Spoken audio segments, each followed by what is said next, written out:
Hello everyone, কেমন আছো তোমরা সবাই? আশা করি সবাই খুব ভালো আছো আর আমি অনেকটা ভালো আছি। আগের পার্টে তো তোমরা দেখিয়েছিলে মা দিদিকে একটা চকার গিফট করেছিল, সেইটারই একটা ক্লোজ শট তোমাদেরকে দেখিয়ে দিলাম। ভালো হয়েছে কিনা অবশ্যই কমেন্ট করে জানিও।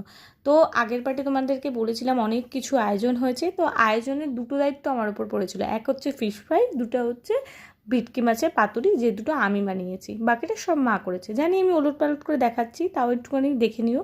তাহলে চলো এবার বলে দিই জামাইষষ্ঠীর স্পেশাল মেনুতে কী কী ছিল। ছিল ভাত, ডাল, বেগুনি, ভেটকি মাছের পাতুরি, ফিশ ফ্রাই আর ইলিশ মাছ, ছানার কোপ্তা, চাটনি, পাঁপড়, মিষ্টি।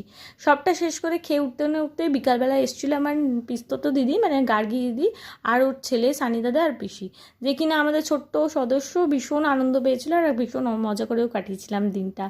আর সত্যি কথা বলতে স্নেহা একটু বিরক্ত হলেও কিন্তু মজা করছিল। আজকে ব্লগটা ব্যাস এতটাই। দেখা হচ্ছে তোমাদের সাথে নেক্সট কোনো পার্টে। ততক্ষণ টাটা।